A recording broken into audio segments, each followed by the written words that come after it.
Did you ever think you would make it? I feel I'm so close I could taste sweet victory. I know this life meant for me. Yeah, why would you bet on Goliath when we got Bet David? Valuetainment, giving values contagious. This world of entrepreneurs, we get no value to haters. How they run, homie, look what I become. I'm the one. Armin, talk about the book. Okay, so we have a special guest here with us. You know what I love about this podcast is 1 week we'll have a guest and there'll be a group that's very happy and there'll be a group that's very unhappy. Then the unhappy group a couple weeks later are incredibly happy, and the happy group is now unhappy. It's always great so you can, Can't go make back and forth. everybody happy. Today's guest is going to piss a lot of people off, and they're going to say, they've already saying, why are you having somebody like that on? But let me formally introduce our guest here today. Jeffrey Ross Toobin. Jeffrey Ross Toobin is an American lawyer, author, blogger, longtime legal analyst for CNN. During the Iran-Contra affair, Toobin served as an associate counsel on the investigation in the Department of Justice. He moved from government and the practice into law full-time, writing during the 90s when he published his first books. He wrote for the New Yorker from 1993 to 2020. That's 27 years. He was fired after an on-camera during a Zoom video conference call with his co-workers. He continued to serve as a legal analyst for CNN for 2 years. Toobin has written several books. We just found that out of the 8 books he's written, 6 of them are New York Times bestsellers. But again, who's counting? Including accounts on the 1970s Patty Hearst kidnapping and her time with the SLA, the O.J. Simpson murder case, and Clinton Lewinsky scandal. The latter 2 adapted into a television series of FX American Crime Stories, with the Simpsons case premiere in 2016. Is that the one with Cuba Gooding Jr.? Yes. Which was pretty wild. A few other things you need to know about him that on both sides. One side, I don't know how many years ago this was, 3 or 4 years ago or 5 years ago, when he's on there confidently, you're saying Roe v. Wade is done. It was so bad that Jim Acosta, I believe. Forget about Jim Acosta. Who else was making fun of you? You know, the comedian, what's his name? John Oliver. John Oliver. Yeah, John Oliver. He's looking, I'm telling my daughter this. Yeah. No, that's not what it is. But you were like, nope, it's over. So you called it. It happened. You were right. Your peers didn't agree with you. And you're not somebody that was for it, that it was happening, but you said it was going to happen. At the same time, we have to give you credit. I've been in sales since 21 years old. Okay, so I've done a lot of, 23 years. I think we're on the same page that we miss conference calls more than Zooms, because when it was on conference calls, people had no clue what you and I were doing. Unfortunately, Zooms were a little bit more uncomfortable, more revealing of what we're doing. So obviously the whole world find out what happened with you. That was a story that was trending. SNL was all over the place. But whether you don't like him, whether you agree with him, whether you don't agree with him, you're an absolute heavyweight in the media space the last 30 years. You've done a lot of great work, and it's great to have you on the podcast. Well, it is a thrill to be here. Thanks so much for having me. So let's address the elephant in the room, and then we'll get into all the stories here. Okay. So first, when that happened, you're saying you had no clue the camera was on. You had none of that stuff. And you've talked about this multiple times.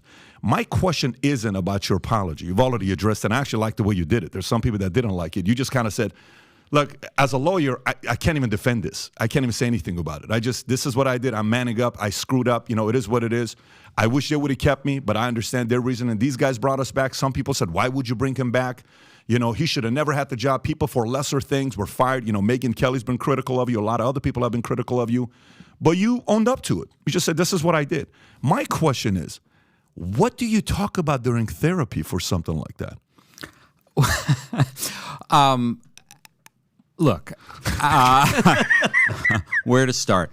I did something wrong, period. Yeah. And I am more sorry than I can say to everyone involved, the people on the call, my former colleagues, people who trusted me as a journalist.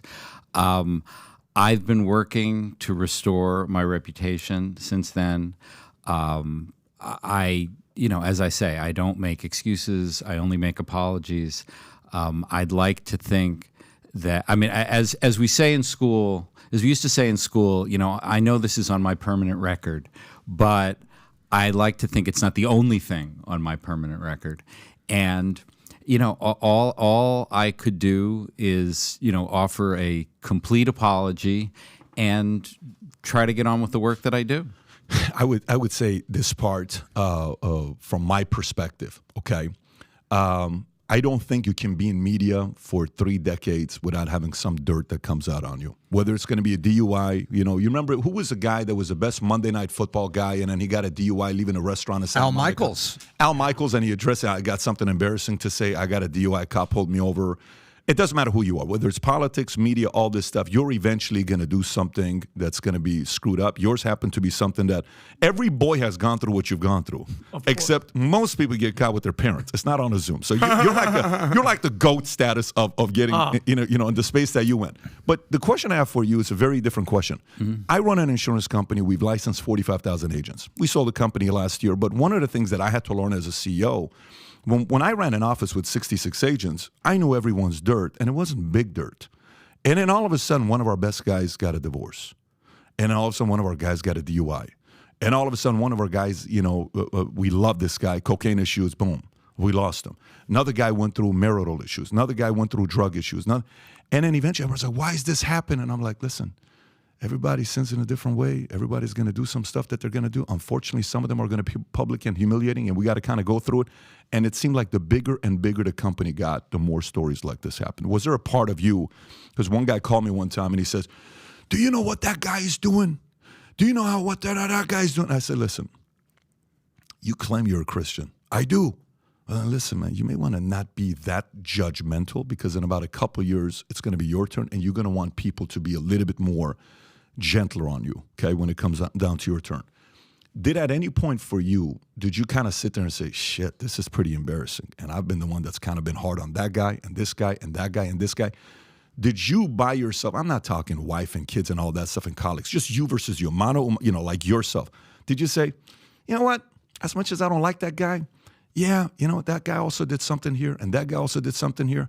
I guess none of us are perfect. I have to really work on becoming more forgiving, because now I want people to be gentler on me. Did you ever go through that process?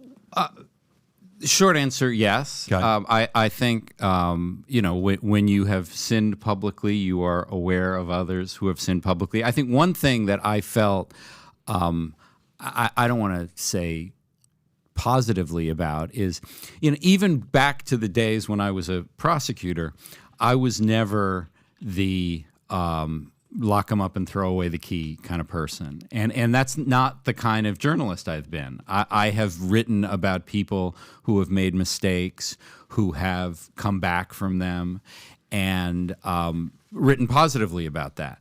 So, my view has always been that, if you acknowledge what you did, if you, try to make amends, try to apologize, then you get another chance. As people have said to me, you don't get a third chance, and I'm very aware of that in my own life.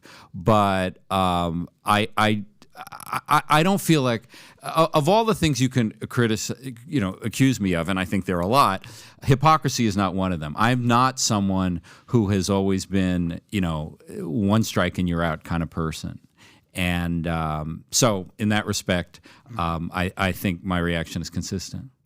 Quick follow-up right there. I've watched you on CNN for 20 plus years. Yeah. So one thing that I'm obsessed with, Jeffrey, is the concept of legacy, right? We talked about reputation. I started my show when I started interviewing millionaires and billionaires and financial advisors, and I asked them, all right, after you're doing all the saving and all the investing and everything and the budgeting and the gifting and the philanthropy, I'm like, what's next? And like, it's legacy. It's legacy planning. They actually call it estate planning, legacy planning. So the question of legacy. So one of my favorite people that I've ever read their books is Jack Bogle, the founder of Vanguard, and he said, when I die, my one wish is that I die with my legacy intact.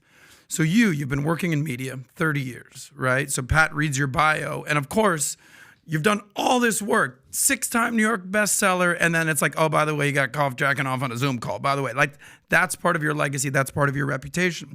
Like the famous joke is like, you can build 1,000 bridges and you fuck one goat. You're no longer a bridge builder. You're a goat fucker. Yada, yada, yada. So very interesting. I didn't know that joke. Well, Adam's into goat. First time. Now I'll never forget Jeffrey, it, I'm afraid. Yeah. To use a metaphor, some call you the goat. So, yeah. I mean, even in Urban Dictionary, there's you're familiar with this? I'm familiar with Urban Dictionary. I wasn't aware that I'm now. Oh, you're am I? You go to Toobin and how it's wonderful. like you get caught on Zoom. So like this is part of your legacy. Yeah, but I'm going somewhere with this, Jeffrey. Yeah. Hold on. So.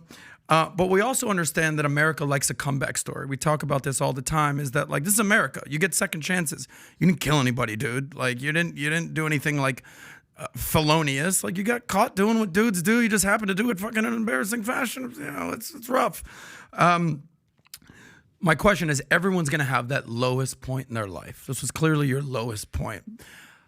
What's your comeback story? What's your strategy? How can someone deal with the lowest part of their life, the most embarrassing thing that could ever happen to you, and make a comeback and own it and be on podcasts and be like, yeah, you know, I did it. How can someone deal with that?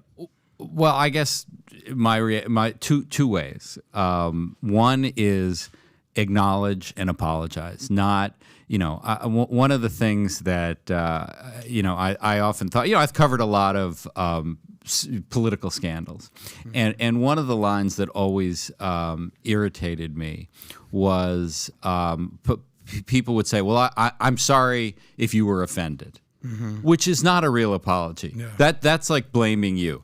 I'm sorry because I'm sorry because I did something wrong, because there's no excuse. So in that respect, not to try to equivocate about the wrongdoing, is just to completely acknowledge that there is no excuse and it was wrong. The second part is to get back to work, is to do the work that you do. And fortunately, I was allowed by CNN, by Simon & Schuster, who published this book, that to do the work that I do and do it well. And that's the way to come back. I mean, I'm incredibly proud of Homegrown, this book. This book is the best work I can do, and I think the reaction to it has been terrific. And that's the way to try to come back from something. There's a quick follow-up. There's a camp out there that would say never apologize. Never say you're sorry. Own it. You did what you did. Do not apologize. Don't even own it. Like, there's that camp. I thought we weren't going to talk about Donald Trump yet. I was going to go there. Here we go. Someone who doesn't apologize, let's say. Right. What would you say to that camp that's saying never apologize? That's not me. I mean, I apologize because I think it's the right thing to do. And I can't speak for other people. And obviously, some people that's their approach. I can only do what I think is right for me. And it would never even have occurred to me not to apologize. Respect. So I want to get right into it. If we can, I want to get into issues is what I want to do. No, I'd like to talk about this subject even more. Can I? See, this is what I'm talking about. You kind of got to. Let's circle back. Let's circle back. So let's talk about Vinny. When was the first time you were caught? Yeah, I know God, this. I was 7. I was on the hamper. My dad walked in. Thanksgiving at grandma. Vinny, PBD, you talk about in the Army. Everyone in the Army. It's all good. I appreciate Pat wants to take us to the issue, but I'll say one thing. I mean this sincerely. I appreciate your saying acknowledge and apologize and get back to work, because I agree with you when people say, I'm sorry you were offended, it puts on other people. It's funny. I've always thought that when I heard that. And the other thing that I can't stand when I hear is, but this is not who I am. Yes, it was for that moment, and you need to own it and just move on from it. And I really applaud that, because it didn't mean you no longer had a Harvard law degree. It didn't mean that you were no longer a classmate of Elena Kagan. It didn't mean you no longer had 6 out of 8 New York Times bestsellers and you were a brilliant legal mind on these issues. That didn't change. And I appreciate when you go out on the other side and say, hey, there's something more I can do here, and there's something I can do. It's like, one of the bios I appreciated was Chuck Colson. Now, you didn't commit a felony and a cover-up and all that was the goo that was there, but he basically discovered a career in prison reform and to do something else good without a law license because he was disbarred. And I think there's far too few of those stories in America, and there's a little tiny thread of that in what you just said. So, Tom, when was the first time you were caught? All right, we got his grandma Thanksgiving. He already said it. All right, Gotcha. all right, okay, phenomenal. Let's get right into it. Okay, Respect a few to things. you, Jeffrey Toobin. So I got some issues I'm going to go through. Obviously, a lot of it is current events. I do want to make it clear, guys. We're going to put the link below to the book that's here, Homegrown, Timothy McVeigh and the Rise of Right-Wing Extremism. We're going to talk about that, obviously, on today's podcast, if we can put it there. But before we get into that, current events, okay? When you said Roe v. Wade, okay, no, I'm telling you, and you said, you think this is going to happen? No, I know it's done. It's over. It's this. And it's like, what is this guy talking about? It was discouraging to a lot of people.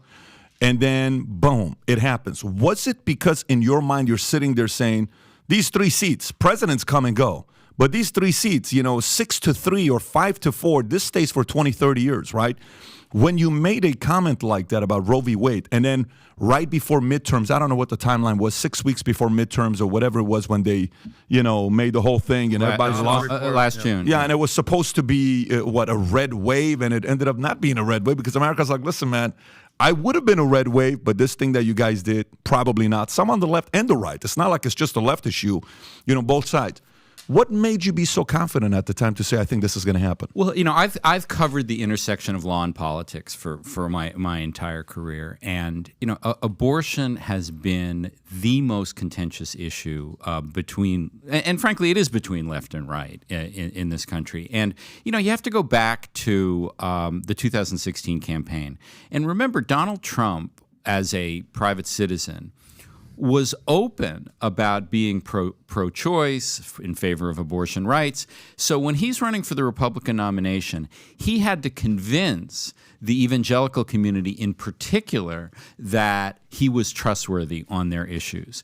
And so when he ran for president, he essentially outsourced the issue of judicial confirmations to a guy named Leonard Leo in the Federalist Society, and they made a list of the judges that they were that if Trump won, he was going to appoint to the Supreme Court.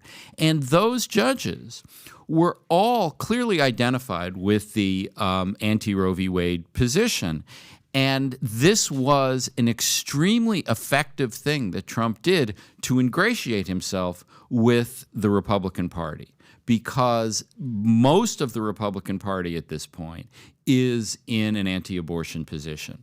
So, Donald Trump said during the campaign, if I win, I am going to appoint judges who will vote to overturn Roe versus Wade. And what I think he meant by that was, if he won, he was going to appoint judges who would vote to overturn Roe v. Wade. Yeah. I mean, literally.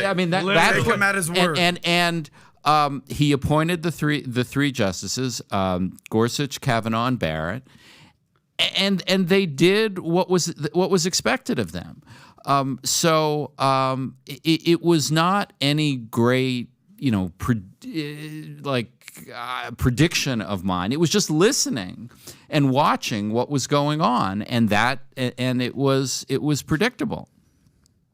And it's so, I know you're saying it's predictable. A lot of people on the right thought it was predictable, but why is it so many people on the left didn't see that being predictable? Well, I think Roe v. Wade was 1973.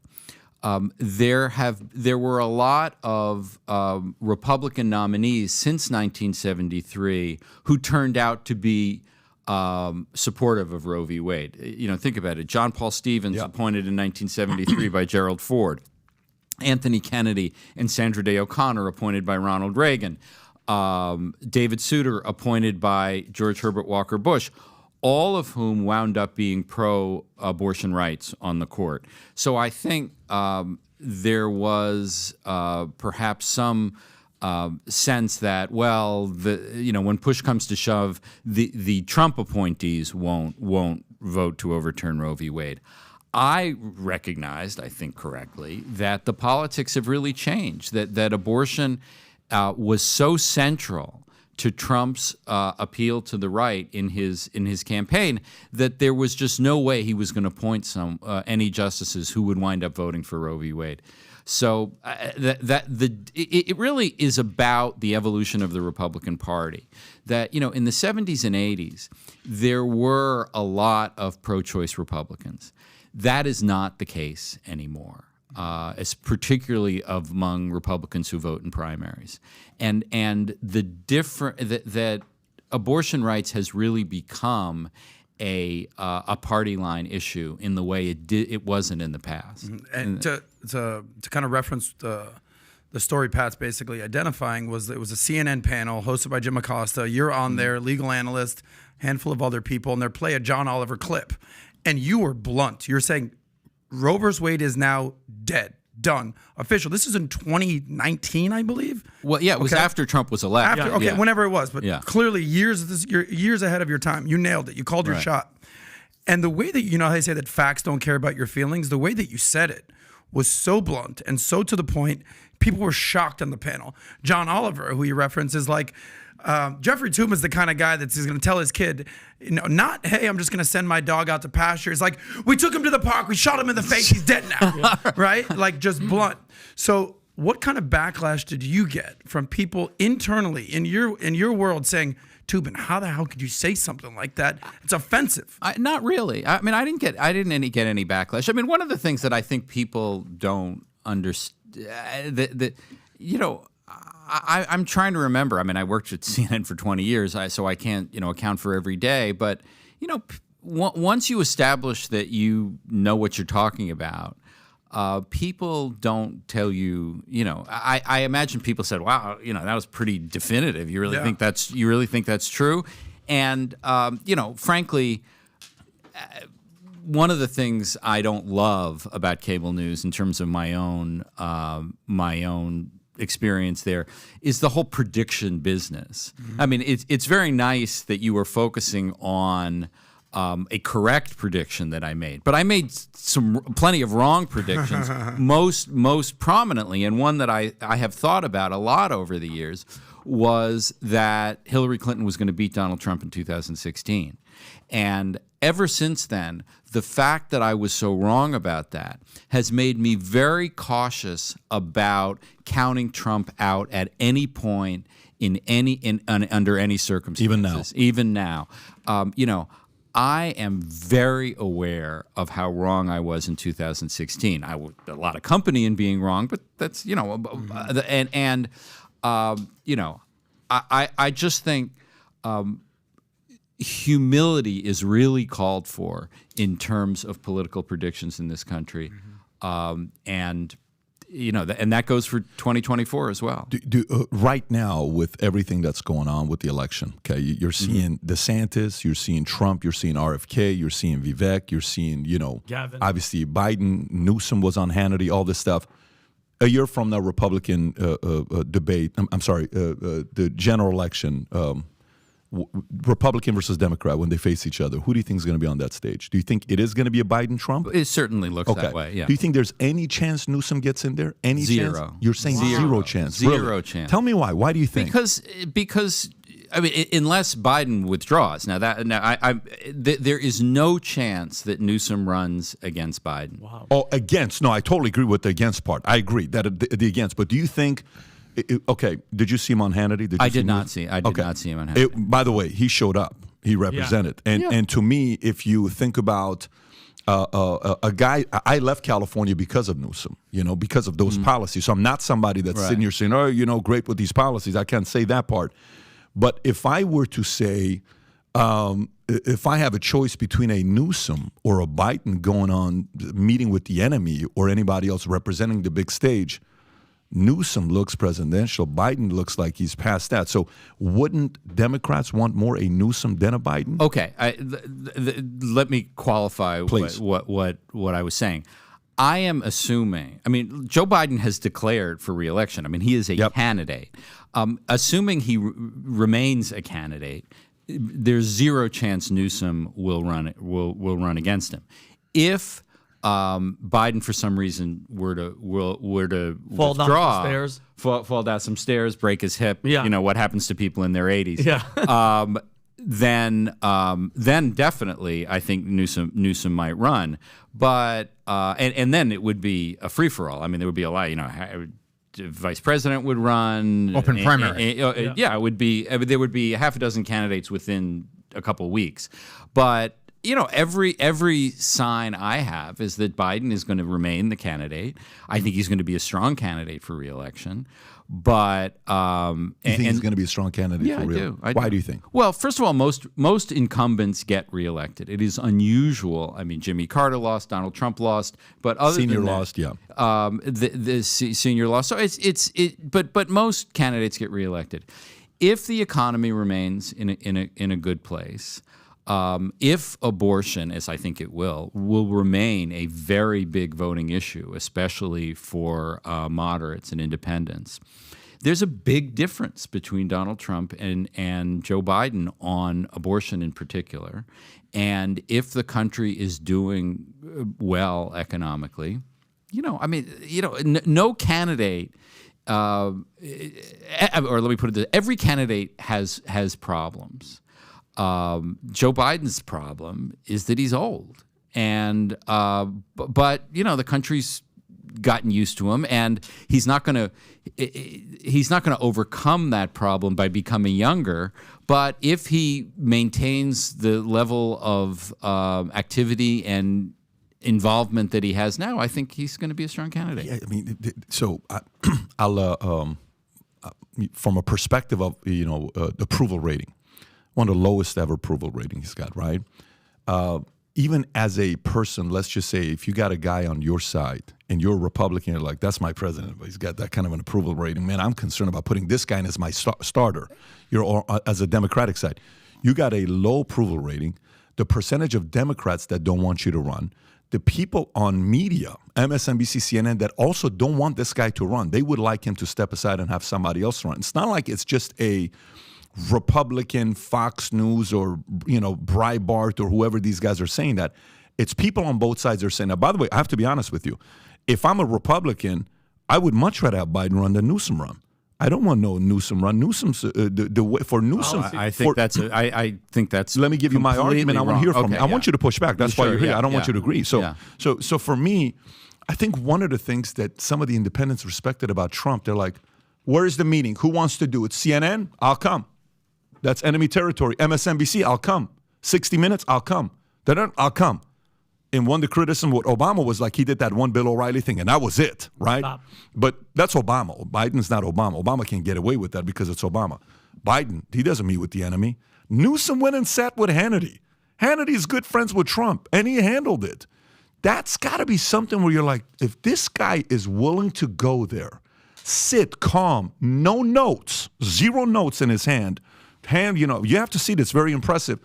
For him to handle him that way, I'm sitting there saying, hey, listen, coach, can you put me in? Like, I can really do this thing here. I think Republicans would fear more a guy like him than Biden. But obviously you disagree with it. I'd like to hear why. Yeah. Well, first of all, you have to remember, I think, how little most Americans follow politics.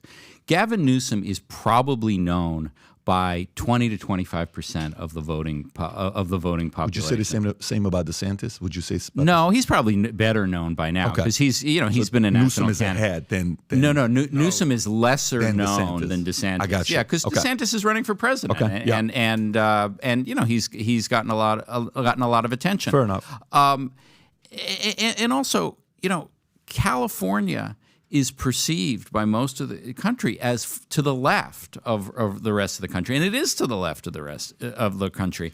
And I also think it's important to recognize the theater of politics, and who's willing to sit with Sean Hannity and who's not. But there are also issues that there are profound differences. And one of the things we learned in the midterms was abortion is a voting issue in this country. No question about it. And if Joe Biden goes to the public and says, if Donald Trump wins, abortion is going to be illegal in the whole country, which it really might be if the Congress passes a law, which a lot of members of the Congress want to do, and if I'm elected president, reelected, abortion is going to remain legal in the states where it's illegal, where it's still legal. That may be more important than anything else, because that is a substantive difference that people can see have implications in their real lives, more than the fact that he's old. You may have a point there if the economy stays intact, if there's no Ukraine-Russia doesn't get uglier than it already is today, if China does anything else with Taiwan, if there's not that cyber attack that they're talking about could be coming in the next 12 months, if there's a lot of ifs, but if none of that happens and it goes intact and he drives that's going to be a big issue. What do you think is going to be the second and third issue that Democrats want to hear? Well, I think look, every presidential election at some level is about the state of the economy. That's certainly going to be central, and also peace in the world. It's the economy, stupid. Yeah, it's the economy, stupid. I think at the moment, Biden has a good story to tell. Also, the fact that he passed that big infrastructure bill, which the projects are going to start to come online, where people are actually going to see the bridges, the highways, the mass transit start to be fixed. All of that, I think, is going to be a big part of his pitch, in addition to abortion. But as you point out, if the economy goes south, that becomes an enormous problem for him. But at the moment, it hasn't yet. And Pat's absolutely right about the if. There's always an if. Of course, yeah. One could argue if COVID didn't exist, Donald Trump would currently be the president of the United States right Absolutely, now. You could agree argue with that? Well, I mean, certainly COVID played a big part in Biden's victory. The sort of what if something else had happened. It's very hard to know, but you're certainly right that COVID was a big issue, and this also goes for DeSantis too. Right. That he would be not known whatsoever. Well, I don't know. At the moment, it doesn't look like he's going to beat Trump. But if he beats Trump and becomes the nominee, the way he handled COVID will be a big part of the presidential campaign. Although presidential elections tend to be more forward-looking than backward-looking. And Jeffrey, do you think that DeSantis even has a chance, considering that the indictment just came out and Trump went up? He went up in the polls. I absolutely think DeSantis has a chance. Oh, wow. Yeah. Absolutely. Has a chance, certainly. I mean, being indicted is a really bad thing. Yeah, for sure. And, his presence in the courtroom in New York and now here in Florida is not going to be optional. It's not like the civil case, which he lost in New York, where he didn't go and he didn't testify. When you're indicted, and as a former federal prosecutor, it is worth remembering that upwards of 90% of the people who are indicted in federal court wind up either pleading guilty or being convicted. So 90%. 90% people who are federal indicted. Court, yeah. So ultimately, you're saying there's a 90% chance that he's going to be found guilty. Donald Trump's case he's such an anomalous defendant that I don't know if you can just treat him like an ordinary defendant. I mean, a lot of these cases are pretty routine. This is obviously not a routine case, but especially compared to the New York case, which I think is not a particularly strong case and not something that most voters would see as disqualifying. The federal case is I think very different, and also just the rules of federal procedure are tougher on defendants than the New York rules are. Now, again, Trump got a good piece of luck with Judge Cannon, who has been sympathetic to him in the past. But it's still, I think, yes, in the initial wave, he got a certain boost in the polls, or at least the polls didn't change much. If he's sitting in court day after day, and the public has to ask itself, what if he's convicted? How does it work to have a convicted felon president of the United States? I mean, that I don't think we in the news media, we spend a lot of time talking about polls, but the polls change and events change the polls. So the idea, I don't think the world has fully absorbed the magnitude of what it means to be indicted in federal court. Because it doesn't disqualify him. But don't you think, Jeff, just from seeing that one poll, his real supporters here, his real followers, that's making them more energetic because they're seeing that one side is getting treated one way, he's getting treated the other way. If you think about it, and you know this for a fact, Hillary did the same, if not the exact same type of stuff. Joe Biden has documents, but they're locked by his Corvette. And we just saw it with Hunter just yesterday. They gave him 2 misdemeanors and something else when we all know everything that was on his laptop proved it's 100% provable that him with his father, they were peddling money and they were getting bribes. But let's be honest, Jeff, you don't think it's going to help him? People seeing, look at what they're doing to him and what they're not doing to the other side. You said about 5 things there, each one of which could be debated. But you are certainly right that his true believers will be energized by that. That's not enough to win a presidential election. His true believers are maybe 30% of the country. That's a lot of people. It's a lot of people. But that's not enough to win to win the presidency. And what remains to be seen is how the rest of the public perceives. You're absolutely right that it's enough to win a primary potentially, but it's not enough to pivot to the general election. I want to stay on the Trump indictment. As a former attorney, are you still? I'm still an attorney. Congratulations. You've seen Trump's former Attorney General Bill Barr give a scolding rebuke to what Donald Trump is doing. And he defends him in many ways still. Right, yeah. It basically says that all the Russia collusion stuff and the impeachment stuff was a sham. But on this particular issue, the FBI search documents, that he's basically coming out and vocalizing, Trump was absolutely in the wrong here. What's your opinion on what Bill Barr is basically saying about Trump? I think it's significant because I think, we now live in such an incredibly polarized political environment that any time someone on your side says you're wrong, it becomes very significant. The fact that Adam Schiff thinks Donald Trump did something wrong. Who cares, right? I mean, exactly. Yeah. I mean that's to be that's Pat's man. That's to be to be expected. But as you point out, Bill Barr was his attorney general, was a Trump defender in many respects, and the top attorney in the United States. Yeah, attorney general. Unlike the New York case, the Florida case is pretty easy to understand. I mean, it's not a super complicated Break case. It down like we're all 5th graders. Well, it's that, when you are president of the United States, you are allowed to declassify anything you want, and but you have to actually do it. But if you take stuff with you and they ask for it back, you have to give it back.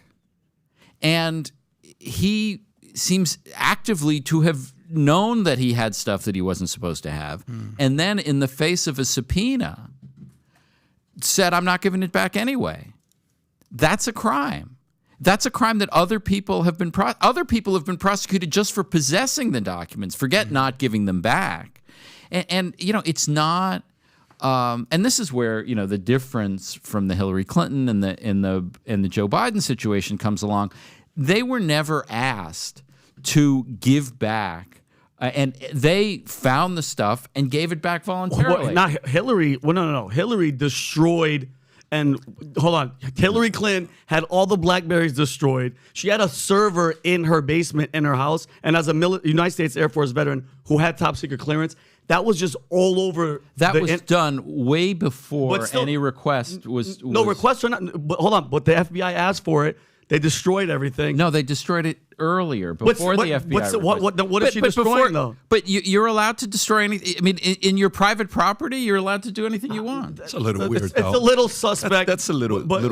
But it was maybe it's a little suspect, but it's not a crime. But not illegal. It's not. There's no. That claim shouldn't that it's be a crime. That shouldn't be so. For example, let's just say you have a cell phone, right? Yeah. If today you want to destroy your cell phone. It's not a government issue. No, but Jeff, that's not a government anybody. issued cell phone. That wasn't.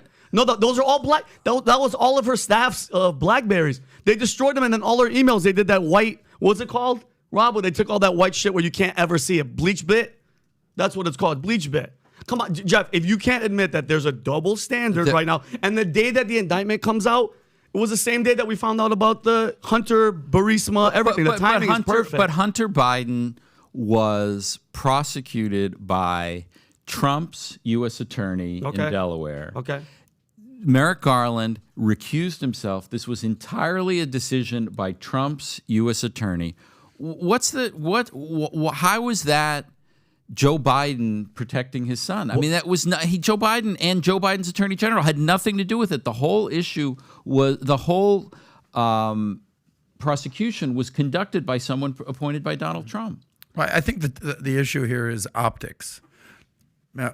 Vinny, where'd you go to law school again?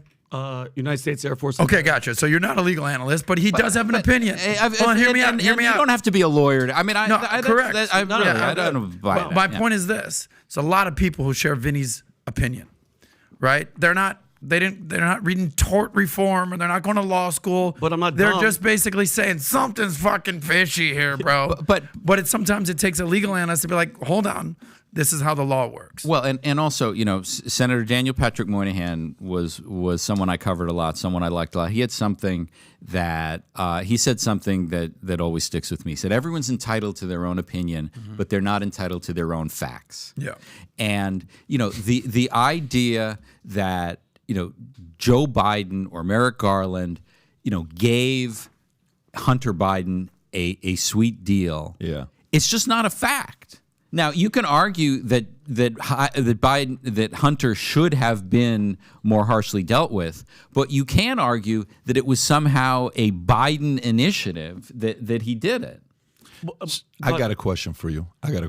So let's just say if I have 10 people that at one point in my life were best friends, and prior to meeting me, they had never done cocaine before. These 10 people, 10 out of 10, eventually became cocaine addicts and killed themselves, simply by association with me. I probably have some bad influence on these people, okay? This lady named Hillary Clinton, one too many of her best friends or close friends have committed suicide in the random ways. She is not the most trusted person, even by the left. She was supposed to be president. You were not alone. Everybody thought that was...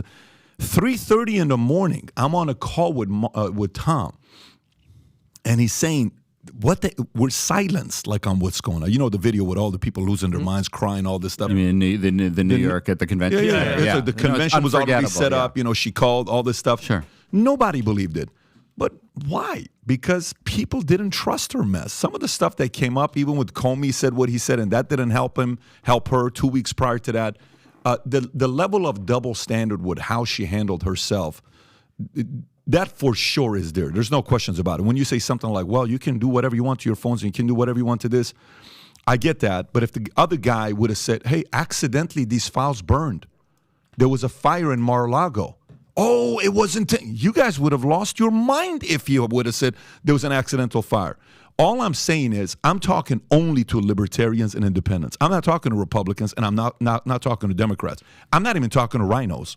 I'm not talking to Lincoln Project folks who cannot stand Trump. I'm not standing to Bush folks. I'm not standing to McCain folks. I'm not talking to those people. I'm talking to independents and libertarians, like a Joe Rogan, like a Musk. These are people that were voting for the left. These are people that wanted to vote for Bernie Sanders. Joe Rogan wanted to vote for Bernie Sanders, is who he wanted to vote for. This is a guy that was for legalizing marijuana, totally okay with LGBT, his friend, totally okay with this. It's like, there's something really fishy here. So the Hillary Clinton's never going to lose your loyalty. You're not going to say, I'm going to flip. You're not going to do that. And the people who are on the MAGA side, Trump's not going to lose their loyalty. It's just not going to happen. Right. That's naturally there, right? It's like a Yankees fan. How often does a Yankee fan who's been a Yankee fan since 6 years old become a Red Sox fan at 60 years old? Just not going to happen, right? So if you're going to convert religion, you do it early. If you're going to convert teams, you're going to do it early. If you're going to convert politics, you generally do it early. But the people in the middle who are kind of like, let me see what he has to say, and let me see what he has to say. come on, bro. What are you talking about? You're saying to me that Hillary Clinton didn't. I'm kind of with him here. I don't agree with you because you know the argument that the left makes, and they say, Democrats want Trump as the candidate. That's who they want because he's the guy that we will beat again. Really? If that's who you want as a candidate, then don't do this stuff. Well, no, we have to indict him and we have to do New York and we have to do this stuff because we just have to do it. Well, I'm sorry, you said he's the guy that you're certain you're going to beat. Why don't you not do this? Because every time you do, his polls go up. Well, that's strategically because we actually want him to beat DeSantis because we believe he will lose to Biden and we believe DeSantis will beat Biden. We've heard all that story many, many times, right? So there's some leaks in the argument where the person who's sitting there saying, listen, I'm not there to see all the reports, and I know Adam is defending you as a lawyer, saying, listen, Adam, who is Vinny to say this? You're a lawyer, you read all these things. Totally get that. But the average voter who has this technology that we all possess, especially the independent and libertarian ones, is a bullshit-o-meter, whatever you want to call it, where you're kind of sitting there saying, I smell a little bullshitting here from one side over the other. I think that party is also sick of it, to the point where, Musk and Rogan to say, you want to save America? Vote Republican. If there was two people that you wouldn't have ever thought to say those two things, it was going to be those two guys. And they changed in their 50s, not in their 30s or their 20s. That's the community that's sitting there saying they don't trust anything from Biden or Hillary Clinton. That happens to your son. They don't trust anything from that I'm sort of amazed that we are, we are talking about the 2024 presidential election, and people, you're talking so much about Hillary Clinton. Yeah. Hillary Clinton has been out of public life for 8 years. I mean, I put Hillary and Biden in the same camp. Well, all right, but anyway, but Biden is certainly appropriate to talk about. Yeah, and Musk and Rogan, I only brought up Hillary because you brought up Hillary. You brought up Hillary early. I don't. Well, no, actually, I think I brought it up in response to what he said, but that's fine. Whatever. No, you brought up Hillary when you said, when I got it wrong in 2016. Okay. That's what I'm saying. Yeah, I never brought up I was wrong. I as I certainly was wrong in 2016. I think presidential campaigns, this is something Bill Clinton often said, and I think he was right, is that presidential campaigns are always about the future and how you envision the things going forward. And what I can never get my head around is that we often view these campaigns as a form of theater and who's more likable, who's more trustworthy. It's like these have real world consequences, and that's why I think abortion is such a big issue, because it's not about like who's more likable. It's like a big difference in people's lives depending on the outcome of the election. And same thing about climate change. I mean, you have people, have one political party that thinks it's not a particular problem. You have another political party that thinks, the government has to mobilize against it. That to me, and maybe that's just a flaw in how I see politics, but I see it as more substantive than the theater aspect. But I recognize that a lot of people are different. And this is my thing, Jeff, and I respect your opinion, but my thing is when people say stuff like, that's back then, it was Hillary, it was 8 years ago, people like me come up and they say, I just want accountability. I don't give a damn if it happened 30, 50, 8, 10, JFK assassination, we're finding out the CIA was involved. I want people to be held accountable because, for instance, you see the Russia thing, we just found out that was literally Hillary Clinton set it all up, paid, Fusion GPS, they all set them up. Now the public is like, wait a minute, can we hold her accountable? We had to be dragged through CNN, which was the biggest mouthpiece for that big ass lie for all those years. Now we find out Hillary was behind it. That was the real collusion. Hold on, Jeff. And no accountability. The DNC got fined like $8,000 for dragging us through that nonsense for all those years. We want accountability. And when you destroy phones, Jeff, it's not her cell phone. When your whole staff is government-owned cell phones and you're destroying evidence, and then hold on, and Adam, you talked about Attorney General Loretta Lynch with James Comey. She would have been, her charge would have been gross negligence, which is you could go to jail, correct? for gross negligence. Why all of a sudden last minute they changed it to extreme carelessness? One side has it way better than the other side. And when you have the FBI kind of leaning towards the left, which we've learned, Jeff, you can't lie, with Peter Strzok and Lisa Page and the whole FBI, and we keep finding out stuff with the Twitter files, they lean way more left than they do right. I just want somebody to be held accountable for what they did. That's just my point. That's it. I respect your point, and I think, you know, you are very concerned about accountability. I think presidential elections are going to much more about the future than about who's accountable for what. So forget about the past. By the way, no, not forget about it, but it's just not. I don't think it's relevant to who you're going to vote for in 2024. How you felt about Hillary Clinton's, Jeffrey, emails. I'm going to interject here for a second, because I think that's being a little dismissive. Because you know how you said facts don't care about your feelings, opinions. What Vinny's trying to convey, he's basically a mouthpiece of millions of people who feel that way. Whether he's right or wrong, good luck convincing somebody not to feel a way. So what I think, and I'm not saying that I'm coming at you like you're the tip of the spear for the DNC or anything like that, but use Vinny as a metaphor for freaking millions, tens of millions of America who feel that way, who's basically saying, what the fuck is going on here? It seems like there's two completely different justice systems. And dude, I'm as moderate as it comes. I'll go left, I'll go right, I'm down to party. But there's so many people on the right. But by the way, this is coming from a guy that has never voted for a Republican president ever. So he's saying that. So what I would say is the following. Here's what I would say with what he said. By the way, the climate change thing that you said, that people are worried about climate change. Greta Thunberg 5 years ago today, June 21st, she said that because if we don't stop fossil fuels, today was the doomsday. Today, this was her anniversary. I just hope we make it through today, by the way. Can we die? Climate change scientist is warning that climate change will we could die today. Wipe out of all of humanity unless we stop fossil fuels over the next 5 years. Okay, so I got that's up today, and shaved and everything. June 2018. No. Well, this is what happens when you listen to a 13-year-old. She was 15 at the time. But by the way, this is not about what happens when you listen to a 15-year-old. You chose to put this person as a spokesperson and use him as a person of influence to get younger people, and she was very influential. Trust me, this girl's got more influence than most people even believe she does. I'm not downplaying her by the influence. way, but she's not. I mean, look. It's what she's saying.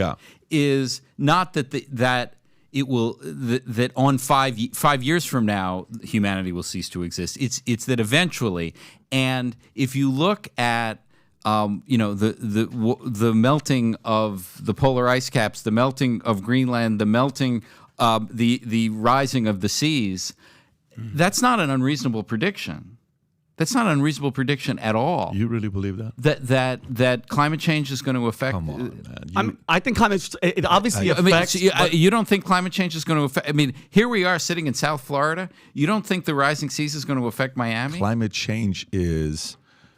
Okay, so do you want to have the climate change debate? Let's finish this and then we can touch up climate change. I don't want to get into something. I'm not a specialist in that field. But what you brought it up, so let's talk about it. We can talk about it as none of us being specialists. Nobody here is an expert, so whoever gets it, we can all get it wrong. Right. But let me go back to the point about the future thing, okay? I agree with them partly. Let me explain to you why. You remember how the whole thing is like, they stole the election, they stole the election, they stole the election. You know who's the first person that said that? Hillary Clinton. 100%. She kept saying, they stole the, like Russia, they stole the election, but nobody said anything. The more she went and the more she did that, the more she looked like a victim. I couldn't stand it when you're a sore loser and you lose and you can't do it. You know who did it next? Trump did it next. 100%. Okay, and guess what? You're living what? They stole the election, they stole the election. Whether they did or not, either side, voters want you to say, we lost, let's move on. Okay? 100%. Left, right, middle, it doesn't matter. Let's move on. However, hey, for those that believe there may have been meddling in the election, et cetera, here's what we have to do. The solution is don't vote by yourself. Go with twos. Go with threes. Go with four. Give me the solution because that's now moving forward, right? Here's where we want to go. So that part I agree with them. It's future. Obama sold the campaign in 2008. Future. Clinton sold future. Kennedy sold future. Reagan sold future, right? Yeah. And even Trump sold future in 2016 when he won. Let's make America great again and let's make this. It's the future. Okay. Trump's campaign started sloppy because he wasn't selling the future. He was selling the past. All right. Having said that, there is a part of me that, I want to know. Like, for example, this whole thing about who cares where COVID came from. I'm sorry, what? I want to know where COVID came from. Do you care? Who cares? Like, I remember one time Hillary Clinton was asking, who cares? They're dead. They're no longer. Oh, yeah. Why does it matter? What does it matter about Benghazi? What? Oh, my God. What do you mean, who cares? That's the camp, left or right.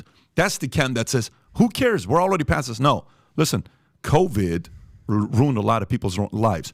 The leading surgeon, what do you call it? The Surgeon General came out and said, hey, here's what we learned about COVID, is that these shutdowns led to people needing to be around each other and why it's so important to be around each other. Wait a minute.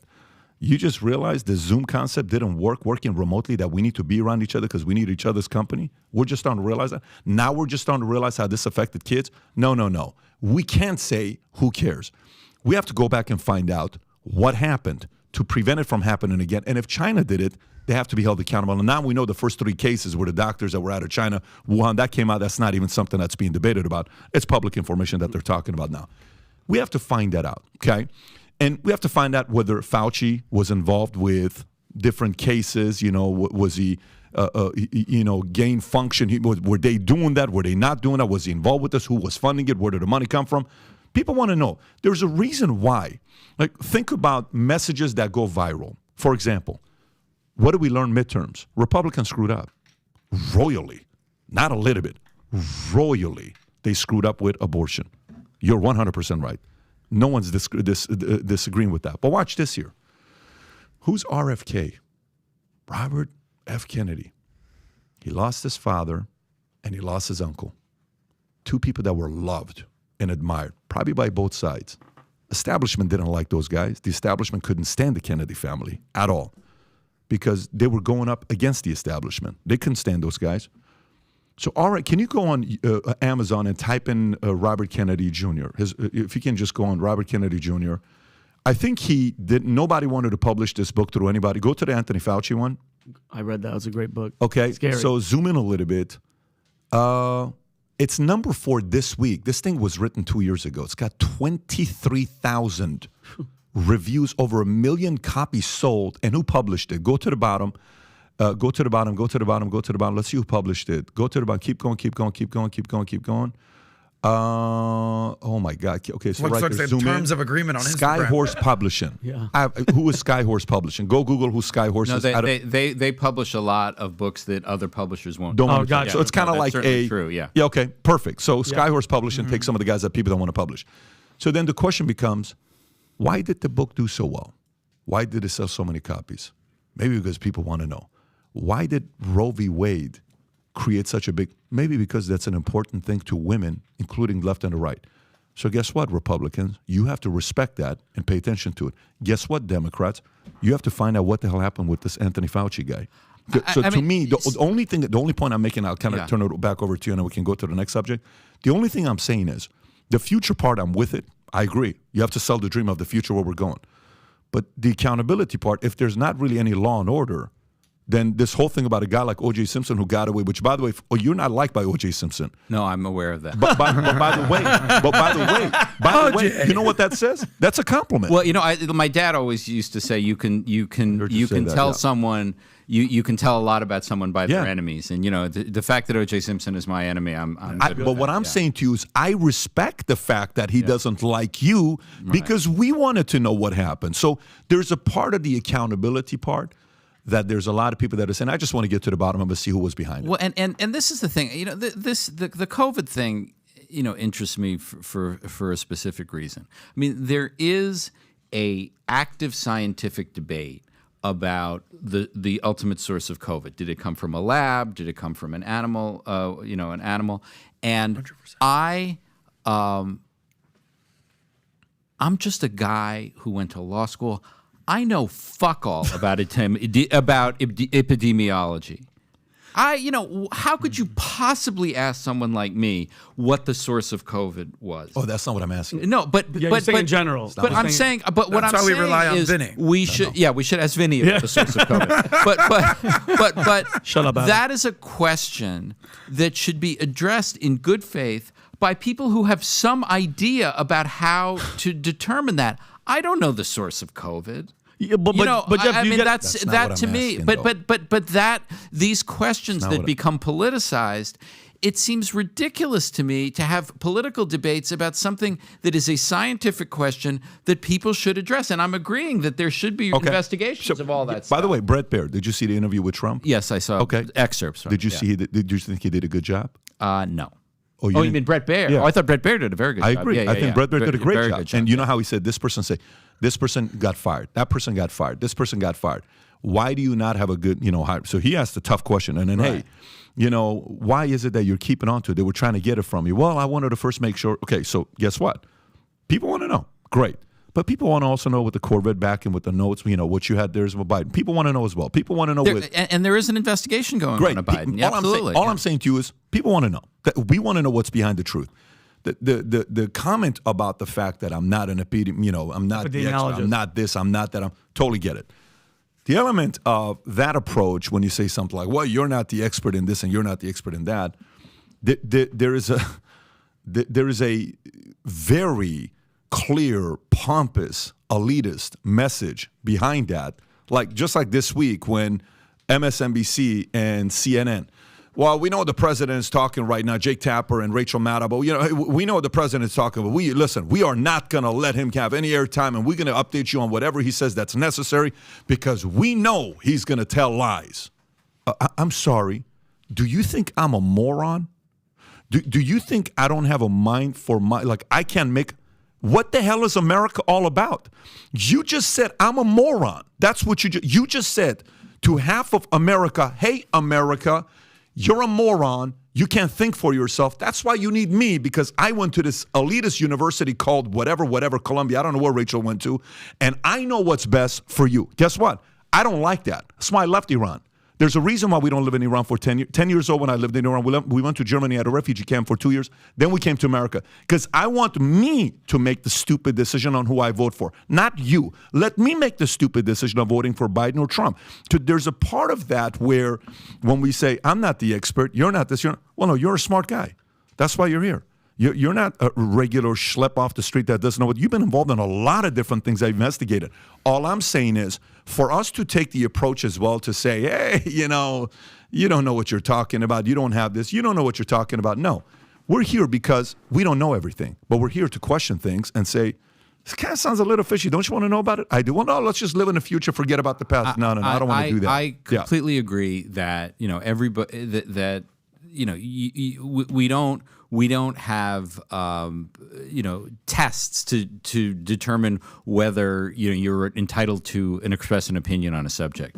Well, the only point I was making was there are certain scientific questions like the source of COVID that it really does require some considerable expertise in the subject in order to have a reasonable opinion about it. That's the only point I was making, and I'm not saying that what is more than legitimate is you or Vinny or anybody saying we need an investigation of the source of COVID. That everybody that's a perfectly legit, right? But the ultimate question of what the source of COVID is, I want to rely on people who know something. And who's leading that investigation? Yeah, exactly. Who is? I don't know. That's my fucking point. And where's this investigation of COVID? And I go. They'll investigate laptops and leaks and this and that. No. But something that shut down the world for 2.5 years, no investigation. What is happening? Adam, China runs, bro. If China could fly spy balloons over our entire country, over nuke bases, and nothing happens, nobody's investigating shit. But here's my thing. Which is absurd. No, but here's my thing, Jeff. And I'm not an expert. Nobody in here knows shit about epidemiology, right? But guess what? It doesn't help when the experts were trying to talk and the government was silencing them. When Peter McCullough was trying to talk, when Robert Malone was trying to talk, they banned them on YouTube. They took them off Twitter. How do we even have a chance? How am I supposed to learn from the experts when they were shut down and now it's years later and now we're like, it's old news. No. Right. Again, accountability. And that's why I had the thing with Joe Rogan. He wants to have that debate with the bring a scientist. Yeah. Dr. Peter Hotel, are you following that story? I am following. So what do you think about that? Yeah, what do you think about that? I mean, I actually am sympathetic. You know, if you want to have a scientific debate, have two scientists debate it, not Joe Rogan against some scientist. He doesn't want to do that either, though. RFK. But Hotez doesn't even want to debate two expert scientists that are on the opposing side. I understand the argument you're saying, like, why should he debate RFK? RFK is not. Fine. Okay, that's a reasonable argument. But why don't you get a couple other experts from the other side? Totally I want you to debate. That. Totally for that. Then I respect think that's fine. I mean, I'm not in that involved. I just having people who know something about it should debate. But you know, I shouldn't debate. No, of course. Well, Jeffrey, why do you think? I don't know anything about it. Yeah. America wants to see this debate, conversation, dialogue for sure. Whether it's RFK or Malone or McCulloch, and then versus a Fauci or Dr. Hotep, fill in the blank.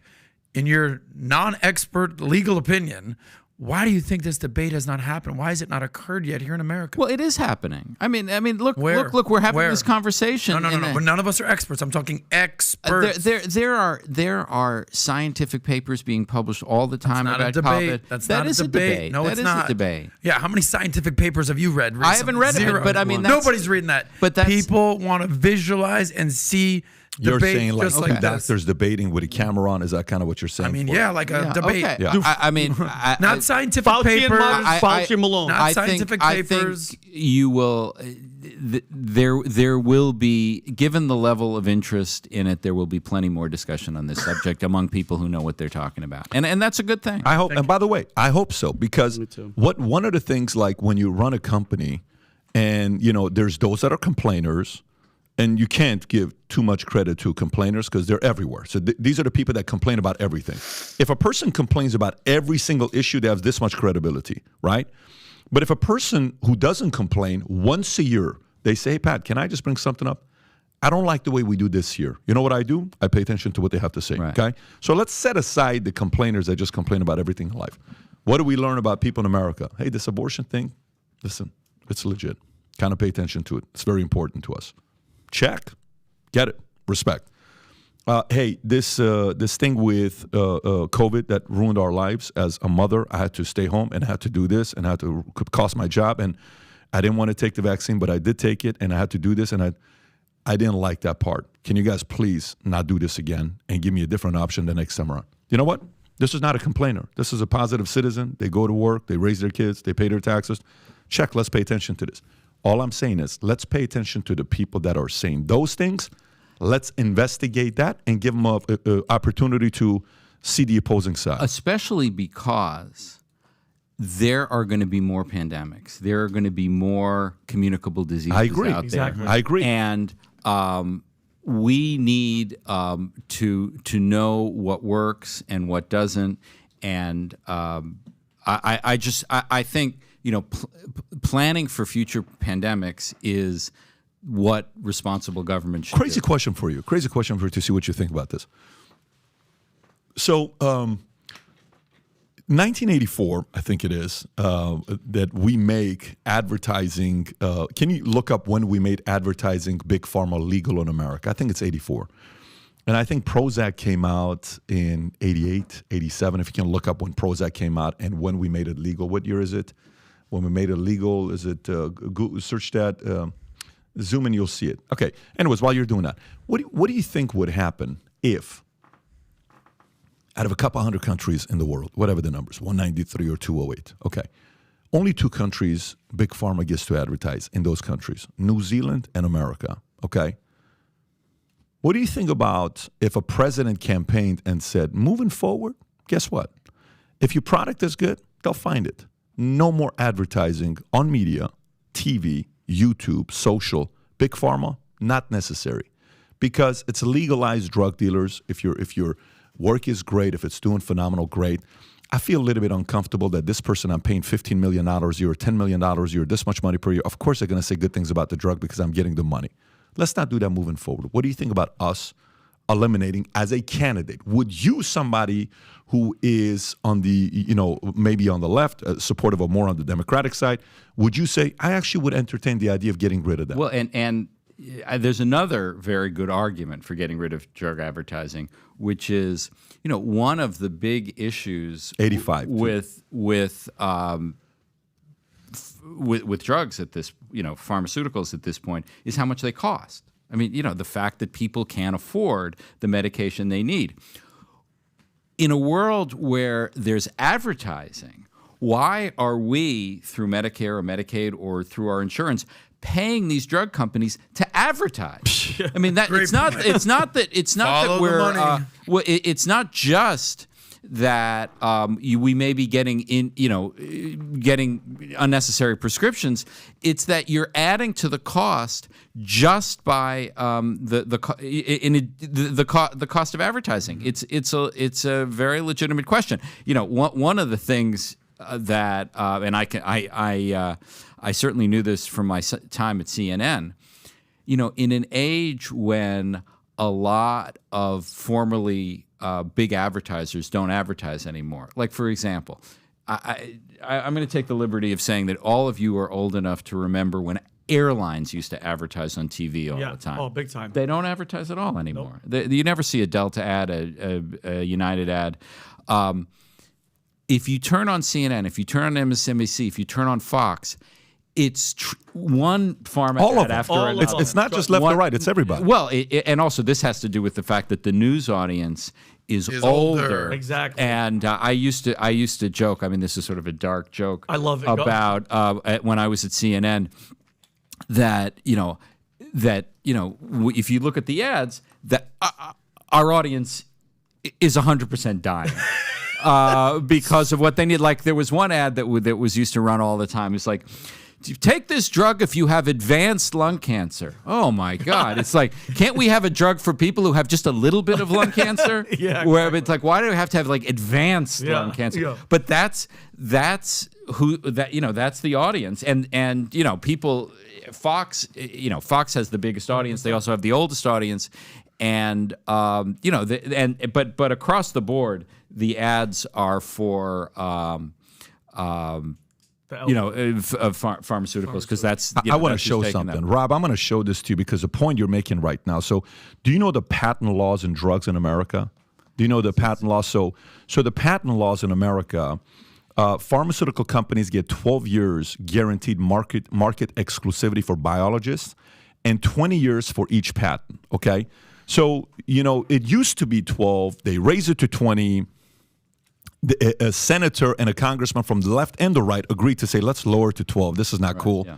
And then eventually they brought it back up. I'm going to send you these two things. So two of the most popular drugs that we take in America, one of them is, listen, excuse my English being my fifth language, Lipitor. Am I saying it correctly? Yeah, it is. Okay, all right. So Lipitor, Rob, I'm going to send this to your MacBook. I take it myself. It's a cholesterol there you go. drug. All right, so check this out. Cholesterol, yeah. Rob, if you can receive it and pull it up, when you see this on what happens the year the patents go away. Okay, so check this out.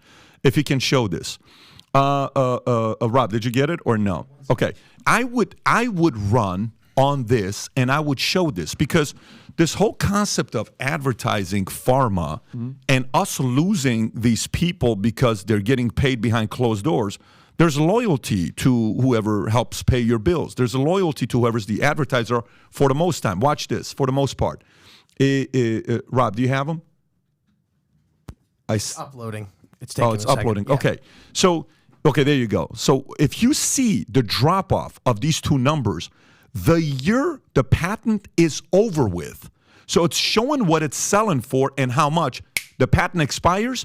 Before we even look at it, zoom in a little bit. Can you zoom in a little bit? Okay, when so this is become Lipitor. Generic, Yeah. So this is Lipitor. Okay. Zoom in and go up a little bit the other way so we can see the bottom numbers. Okay. So check this out. Look at that. How high it is, okay? It's going 1.5 billion. Do you see the chart? Yep. So all the way at the top, look what kind of numbers they're doing. 12 billion is the top. 12 billion. 2012 is when the patent expires. Look how low. It goes from doing 12 billion at its peak to $76 million. Go to the next one. This is Lipitor. Now let's do the next one here, which is for a drug for bipolar And so look at this one here. 5.628 billion peak 2011. It expires. Look how quickly it drops, and look how much it's worth in 2021.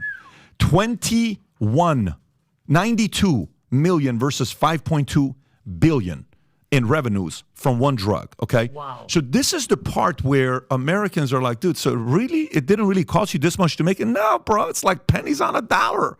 But we charge you $600. Damn.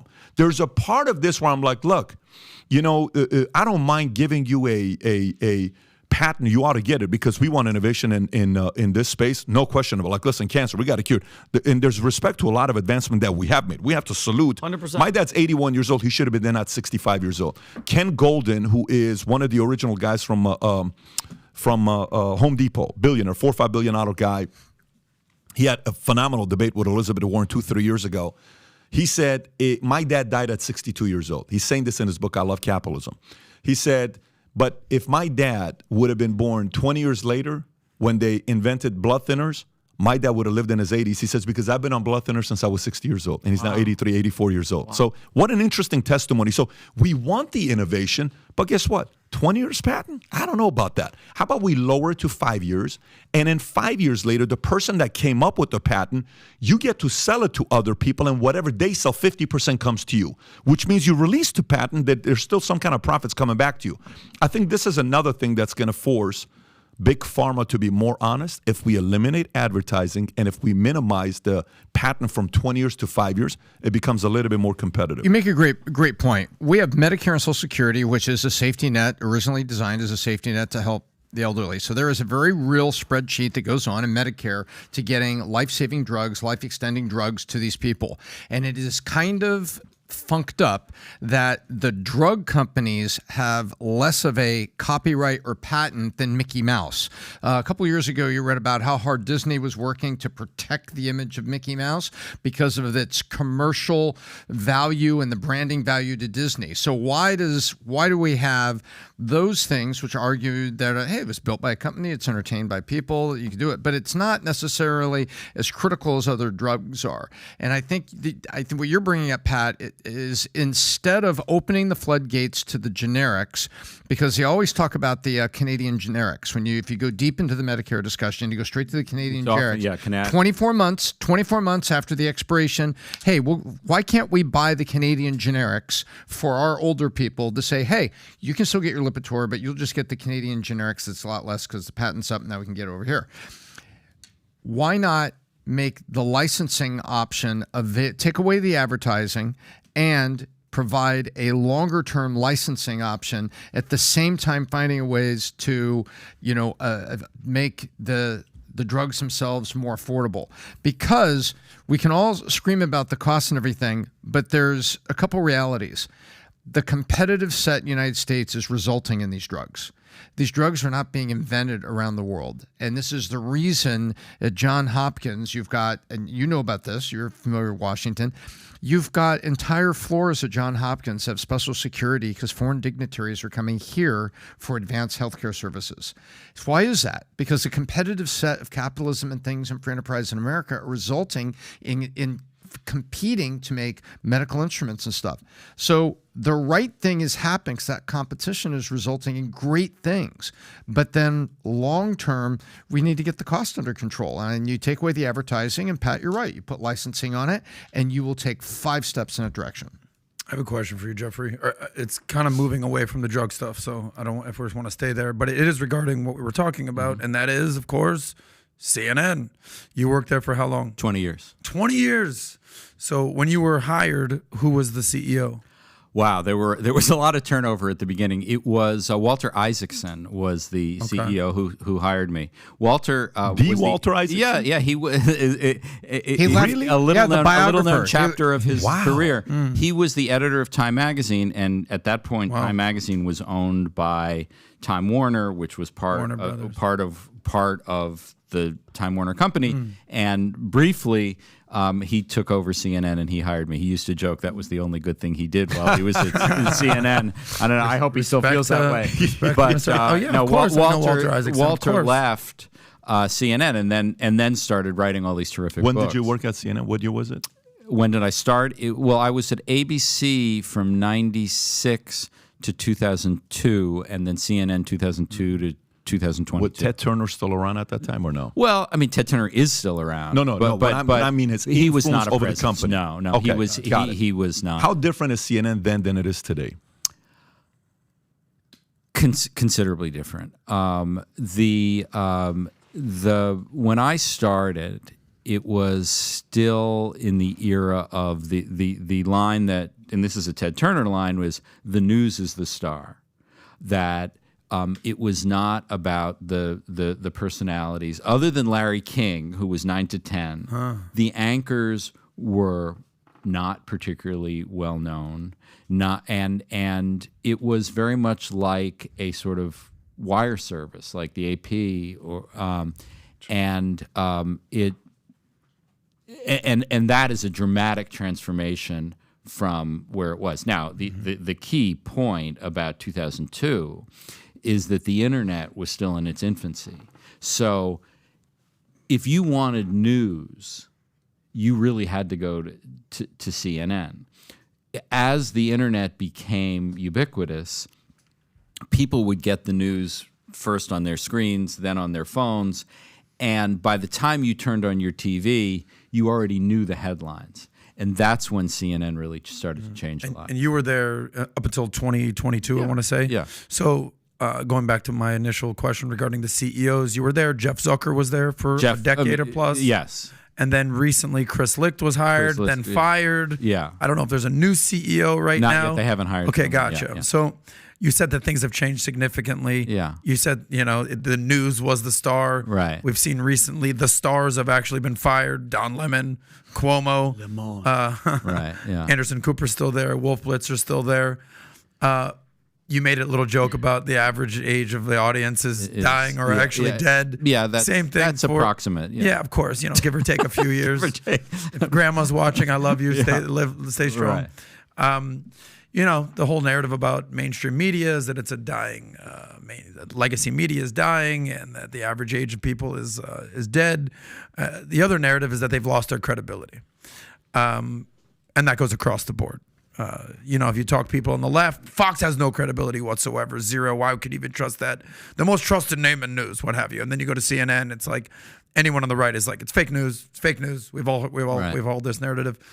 Speaking as someone that's worked for CNN for 20 years, how can CNN regain their credibility? It's a really tough question, and I think some of the problems that we're talking about are more structural than about any individual. I mean, CNN makes most of its money, not all of it, but it makes most of its money from carriage fees from the cable companies. What does that mean? That means like if you get cable, if you have a cable TV at home, you pay a certain amount per month. That's why I cut the cord, baby. Well, this is the thing. And let's say you pay $50 a month. $1 goes to CNN, $2 goes to ESPN, but that business is dying. Now, there's a debate about how quickly it's dying, but no one really debates about whether it's dying. ESPN, and so the question is, how does CNN, and this is true for for both MSNBC and Fox. It's also true for ESPN, which is a bigger business than either one of them. Wow. How do they make the transition when people get their news from the internet rather than from cable? What Zucker recognized was that when particularly at prime time. By the time they turned on, everybody already knew the headlines. They wanted analysis, and they wanted from people who were ideologically simpatico. And so the network, I think, was accurate. I don't think I don't think anybody was lying on CNN, but it was certainly more ideologically combative with Trump. Chris Licht tried to move away from that, but there isn't. One of the things I think we're learning is that, people go to news organizations now that are ideologically simpatico. To confirm their bias, not to learn anything new. Although one of the things that people never talk about here, and it's interesting, it certainly hasn't come up in this conversation, is the network news. And here I do a quiz. My wife gets sick of this. Okay. I want to ask the four of you. Okay, we love quizzes. Who are the three network news anchors now? So you got Cronkite, Roger Mudd. Who are they? CBS, ABC, NBC. Who are they? Okay, let me give it a shot. Okay, so give it on a shot. ABC, you got Dave Muir. Correct. On NBC, you've got Lester Holt. Very good. Yeah. And then who the hell watches CBS? I'm in the CBS, same boat as you him. got Stephen Colbert. No, but I'm kind of. I honestly don't even really know. Those names aren't there. No. Those names aren't there. So did I get 2 out of 3 right? You got 2 out of 3. Okay. Nora O'Donnell is the correct. But 20 years ago, Dan Rather, Peter Jennings, and Tom Brokaw were 3 of the most famous people in the United States. Yes. I mean, forget and they news had credibility. People. Well, but number one mattered, and it was a war. It was a war, and those network shows still draw a significant number of people every night, but they are not part of the political conversation the way cable is, and and they are not particularly ideological, those 3 shows. But the question that I don't have the answer to is sort of how the market evolves when cord cutting continues. Yeah. So back to my other question, the credibility thing. So, not all talking heads are created the same. So, for instance, I find that Jake Tapper has a lot of credibility. I actually find him to be a real journalist. I mean, some people might disagree. No question. And then you have some people like Don Lemon, it was so freaking clear, the drama queen, that he was biased. Yeah. Who do you think is actually the most fair journalist these days? You got Tucker Carlson up there, that he's got a loyal audience. He's on Twitter now, but people on the left think he's an absolute full of shit. And then you've got, Rachel Maddow, that people love her on the left. People on the right think she's full of shit. Who do you find to be credible these days? Well, I mean, I love my colleagues at CNN. I think Jake Tapper, Wolf Blitzer, Anderson Cooper, Aaron Burnett are terrific journalists, and I think do a great job. And I was very proud to work with them. So, I mean, they're. What about on the right? You think Brett Baer's up there? I think Brett. The problem with Fox. I mean, let's go for it. Well, no, but I mean, this is the thing that I really that was of great interest and concern to me was the vaccine talk. That Tucker Carlson was, and we could have a debate about the sources of COVID, but actively discouraging people from getting vaccines was a monstrous killing act on the part of Tucker Carlson. And I think that was appalling and a disgrace. And if you look at, the death rates of people, the people who didn't get vaccinated, and many of them in red states, in places where the conservative message was out there, I think that was a shameful thing that Tucker Carlson did. I don't care if he talks about Hunter Biden. I don't care if he talks about Democrats are terrible. Fine, that's like opinions, and everybody's entitled to that. But the vaccine talk was a shameful thing, and in Rupert Murdoch should be ashamed that he allowed that to go on. How closely were you following the Dominion lawsuit? Very close. Okay. Yeah. How much of that do you I think have a led big piece to, coming out about it in the New York Review of Books. Okay, I'd love to hear that. Yeah. How much of that do you think led to the beheading of Tucker Carlson? Well, that's something that is a great question, and I don't know the answer to that. And all the stuff I've seen in the press about Tucker's firing has not been persuasive to me. The New York Times had this big story that there was something he said in an email about someone. I forgot exactly what it was. It was Suzanne Scott. Suzanne Scott. It was some and it was like, I cannot believe that was the basis for fire. The reporters yelling at their news director has been happening since before news. Forever. And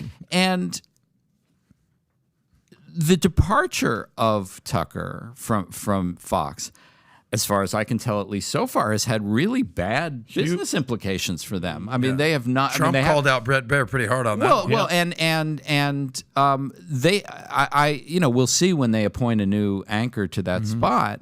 One of the interesting things that has happened historically is that when what's his name? Beck. I'm forgetting. Glenn Beck left. His influence diminished. When O'Reilly left, his influence diminished. When Megyn Kelly left, her influence diminished. Katie Couric. Katie. Well, I'm just talking about the Fox people. Yeah. But I mean, it's true about Katie as well. I'm applying it across networks and and for all that these networks are declining, they are still the pathway to influence. Except for Tucker, though. We'll see. What he's doing on 60 Twitter. million, 50 million, 30 million, 70 million. Yes, for the first couple times. Let's see. So there's two things. So I want to push back. I wanted to hear you out, and I wanted you and Adam to go through the questioning. But I'm going to jump in here for a couple things. So, as a CEO of a company, I at first, when you're a salesperson, I went from an employee to a salesperson to a sales leader to a business owner, and I had no clue what it was to be a CEO. Trying to be a CEO, you're going to have people from all walks of life. Those that want this, those that are married, those that are single, those that are widowed, those that are divorced, those that are white, black. We're 54% Latino. We're 24% African American. We're 51% women. So I have people from all walks of life, different states. We're in 49 states, all this stuff, right? And you have to kind of pay attention to what people are saying. When COVID happened, we had a camp that got the vaccine. We had a camp that didn't get the vaccine. We had a camp that was undecided of wanting to get the vaccine. And it was interesting because it was getting political at one point because the guys that didn't take the vaccine, who were not going to take the vaccine, looked at the vaccine people in a interesting way of, why would you take the vaccine? Why would you put that in your body? You don't even know what's its own 9-month trial, all this stuff. And the people that took the vaccine would say, why would you be so irresponsible and not take the vaccine? And then you had the people in the middle. Like, I'm kind of undecided. I don't know what I'm going to do. We may not. We're still waiting for 3 more months. Great. So when you say about the disservice Fox did Murdoch and Tucker, brother, one on the other side could say, dude, I was ousted, coerced, judged, demonized for, everybody was forcing it down my throat with videos and commercials and ads and people getting up there and saying, if you don't do this, you have to be fired. And if they don't do this, you don't bring them and see the other patient. If you don't let them go in the hospital, the military, this. Well, wait a minute, what are you talking about, man? I just don't know if I want to take it yet or not. So I think when I ask and I see a trend, like, the red pill movement did very well for like a year and a half.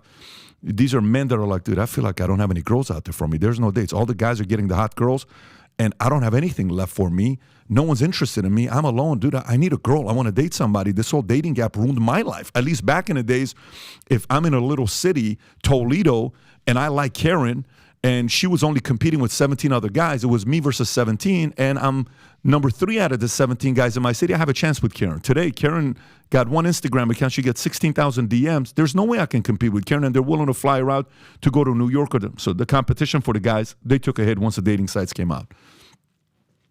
There's a group of people. Karen must be pretty hot. She's so hot. It's the most trending word the last 3 years, and I can tell you, it's probably going to be a name that we will not see for decades, the next 30 years. Yeah. It's like there are Karen ain't hot no no more. kids named Adolf for years. That's right. Karen is So the point becomes that community in the middle, when you see why these trends are doing well, there's a community that's like, look, you try to force down the vaccine on me, man. I didn't like that. I don't like what you did there as well. So when you say, I don't like what Fox did, there's tens of millions of people that can say, I can't stand what mainstream media did to judge me just because I wasn't ready to take the vaccine. You made me feel like shit to want to take the vaccine. You made me feel like I'm a moron because I'm not willing to take it. That part is a little bit double standard. And I'm sorry, I'm a complete hardliner on this. Tell me what you mean by that. Because is that, in at CNN and at Fox, you were not allowed in the building unless you were vaccinated. You think that's the right thing to do? I thought it was exactly the right Tell me thing why. to do. Because it's a communicable disease that you could reduce your risk to yourself and to the people around you to a scientific certainty, And that was a rule that was excellent, and I was glad CNN had that rule. I'm sure the people at Fox were glad they had that rule. And again, this is not you're allowed to have opinions about anything you want, but at some point, when your opinions put other people at physical risk, as vaccine denial did, that crossed a line. You know how ridiculous that is, what you just said? Because for you to say that, I can hear someone saying that in Iran. I can hear somebody saying that in North Korea. I can hear someone saying that in China. I can see someone saying that even in Italy, although things are changing in Italy right now with their new leader that they have. I can see somebody saying that in Venezuela and Cuba. I can even hear Justin Trudeau saying that in Canada. Fine, it's fitting.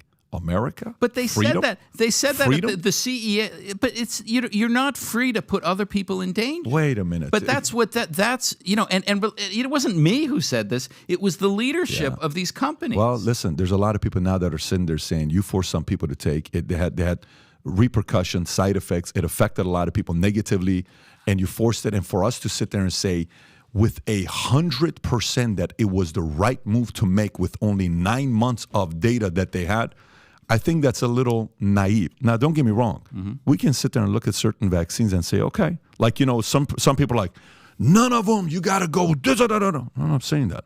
There's certain ones like, listen, that we have 30 years of research on that. Polio, yeah. We have. Do you realize what that did? Do you know what this saved? Do you know how many people this thing? We didn't have 30 years. I totally get that, but that's the point, though. The point of saying we didn't have 30 years is more of a reason to say it's a choice.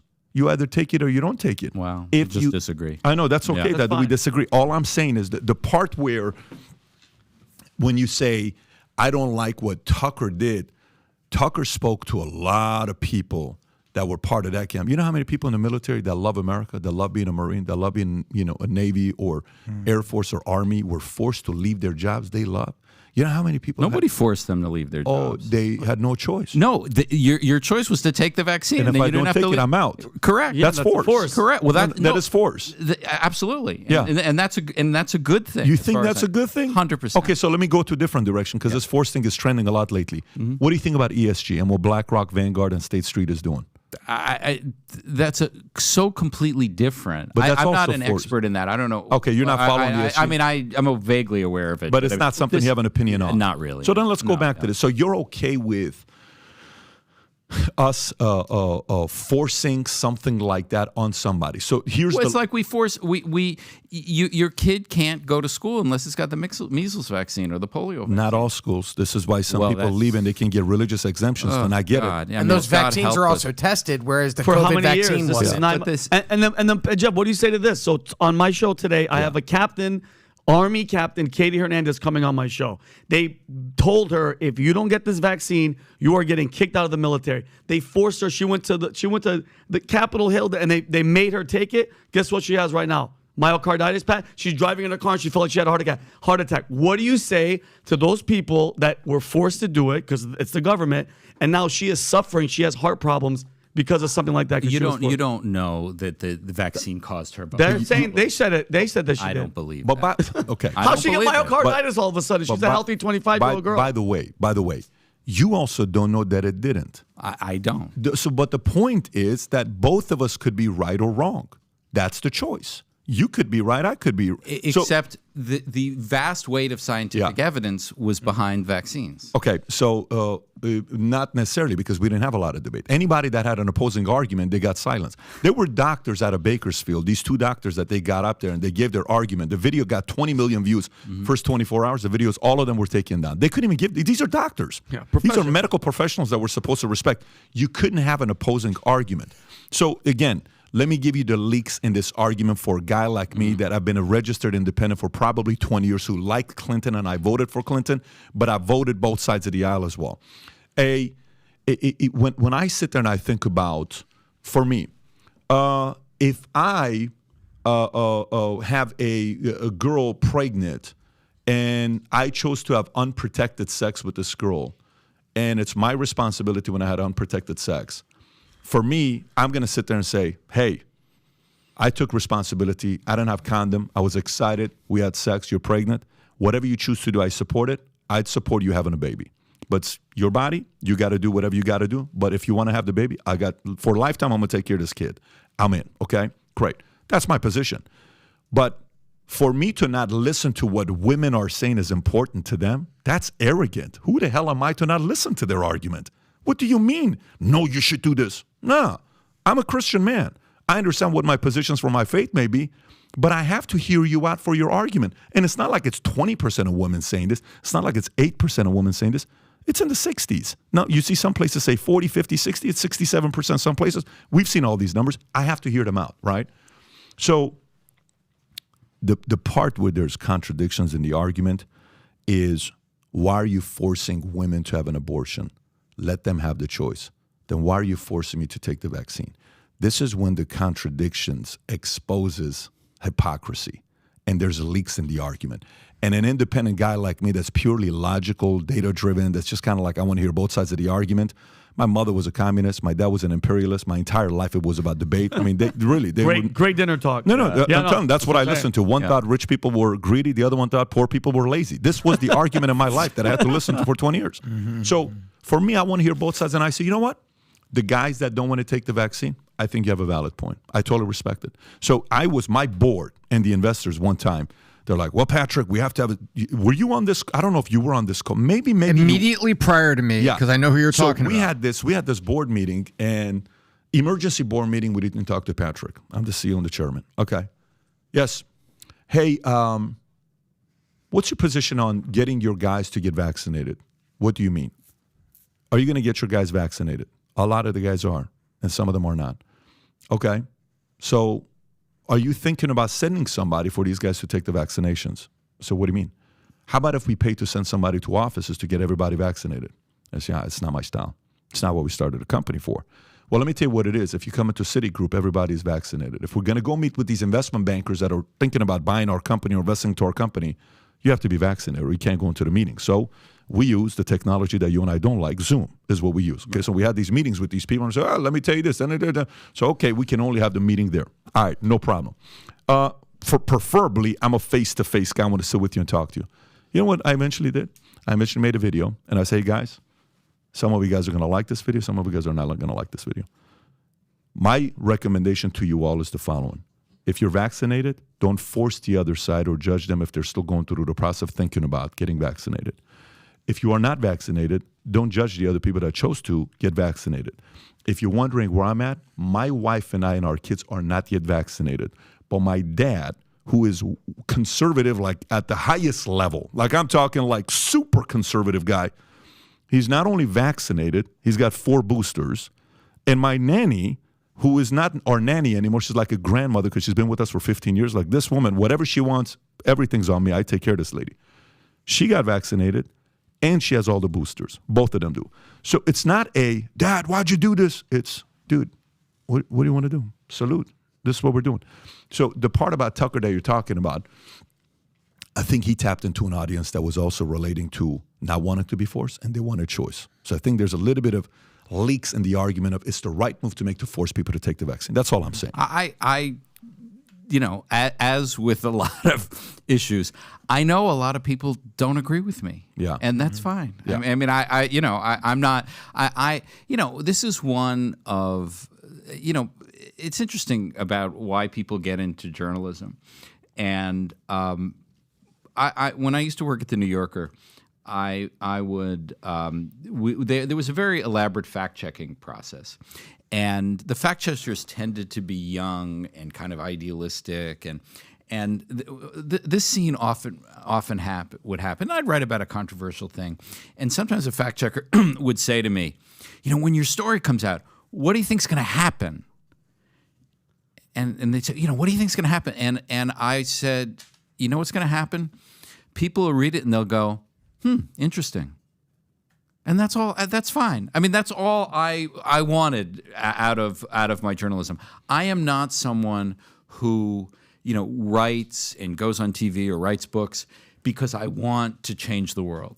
I want to tell stories that are interesting, that are thought provocative. I have certain opinions. I have an opinion about vaccines, but other people disagree. I'm not. That's fine. I got to say this to you, though. But I got to say this to you. Yeah. we've never broke bread. We've never had a conversation. The first time you and I met was 2 hours ago. Correct. Right? My experience with you of these 2 hours, I've enjoyed my experience with you. I have respect for the fact that you can come here and you're respectful. If I'm given a different side, some things we agree on, some things we disagree on. Your way of handling that is super respectful, and I applaud you for that. I got a lot of respect for people that can do that. I think we need more of this, because I think at the end of the day, you know who won on today's show? Not you, not me, the people that are watching this. Right. They get to sit there and say, he made a good point. They get to sit there and say, I disagree. They get to pat, I agree, I disagree. They get to do that part. That's all we can do. Simple as that. A great conversation. To finish up to finish up the whole thing here, I want to get into the book with the last 5 minutes that we have. Homegrown, Timothy McVeigh and the Rise of Right-Wing Extremism. What is the premise behind this book, and why did you choose to write this? The Oklahoma City bombing was April 19th, 1995.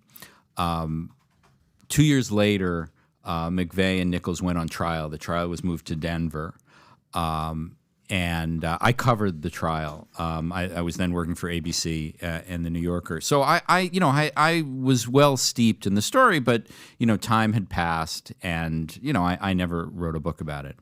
In October of 2020, right before the election, the FBI arrested a group of people who were plotting to kidnap Governor Whitmer of Michigan, and Terry Nichols, who was the co-defendant in that case, was also from Michigan. He was affiliated with the Michigan militia. Same with the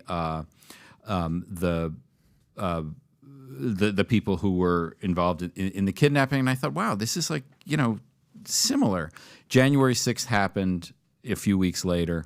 So I decided to look at the story again. First of all, it's just an incredible true crime story of how McVeigh did this. And I certainly believe that McVeigh did do it. It's not like there's some conspiracy that he didn't do it. He certainly did it.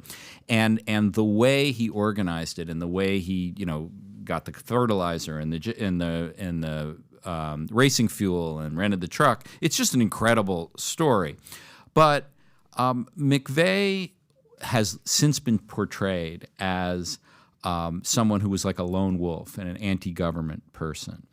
It's not accurate. McVeigh was part of the right-wing movement of the 90s. He was someone who was a big Rush Limbaugh supporter. He was a Pat Buchanan supporter.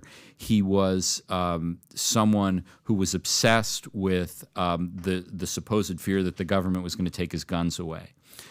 If you see that ideology moving forward, that ideology has been enduring, and the difference is that McVeigh didn't have the internet in the 90s. He didn't have the ability to communicate with like-minded people, and those sorts of views are a lot easier to spread now. And if you look at whether it's January 6th or the mass shooters in El Paso, in South Carolina, in Pittsburgh, in Buffalo, they are all mobilized by the internet in a way that McVeigh couldn't. And I want to let Vinny talk now, because I know he thinks I'm so full of shit about all this. Yeah. I think, and you left out that McVeigh was a psychotic, murdering maniac. He's absolutely, to do something like that, to kill all those people, you're insane. I do agree. Yeah, listen, January 6th, some idiots went there and they did some stupid shit, but one person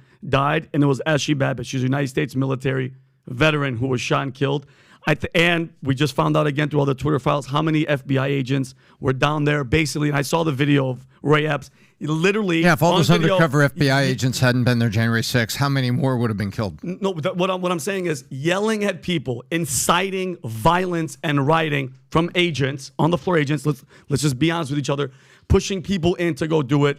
One person died. And here's my question, Jeff. Can you blame a group of people that know for a fact that they already tried to get cheated on January 6th, 2016 election? They know that Hillary and everybody tried to cheat to get Trump out. That was 100% cheating. Why would you blame them to think that in 2020 they wouldn't try it again? So can you blame people for not trusting a system and then going somewhere? Because I believe in this. If you have a problem with the system, you don't burn down your city. You don't do what BLM did. You don't do what Antifa does, which are actual terrorists. Antifa are domestic terrorists.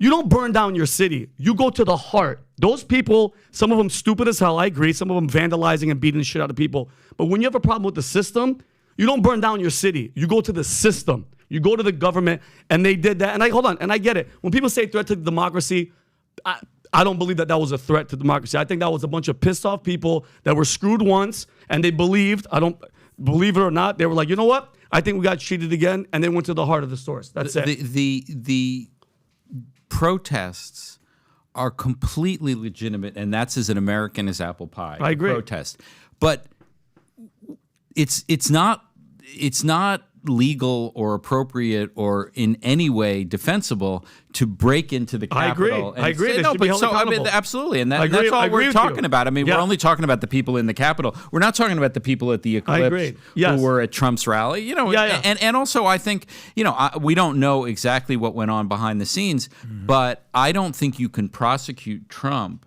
for what he said in that speech. I agree. He said you got to fight. Every politician says you got to fight. Right. That's not The Beastie Boys said you got to fight for your right to party. party. Everyone Yes, knows indeed, that. and who could disagree with that? But because you do have to fight for your right to love party. Jeff. And this is why, Vinny, I told you but- when you went to let's January see what he- 6th. I wanna hear what he has to say. I Don't wanna go hear what he near has that. to say. But you know, the difference is the crimes committed, and you know you can't commit crimes. That's what's that's you know what to me is indefensible. And you know, obviously, you know, McVeigh did something far more egregious. Obviously. But the engaging in violence in support of your political position is something that has carried forward. I agree, because I think, and listen, anybody From that only broke- one side?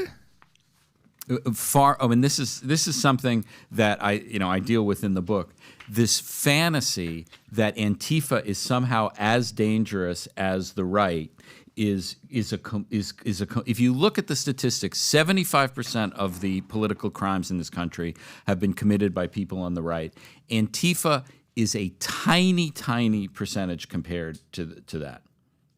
I mean, from what I've seen, every time the right is trying to do something or speak or protest or have talk, Antifa shows up just to cause havoc and shut them down, because again, you have to silence people with the other point of view. In Portland and hardly anywhere No, what do you mean? else. They just went to Glendale, and they were in Glendale, California, because Armenian people were like, you're not going to teach our kids all this stuff. They're underage. Antifa was there, and they got their asses whooped by the Armenian community, and I salute them. I get messages left and right. Facts support what you're saying with the 75%. It's in the book. Yeah. Okay. It's in the What do you But do? Vinny, You said who political cares crime. about the Hang on, facts, hang on. Vinny? And no, You're entitled to your Jeff, opinion. I'm going to read this Jeff, book. Jeff. I'm going to take this book. Jeff, you said political Yeah. crimes is what you just said.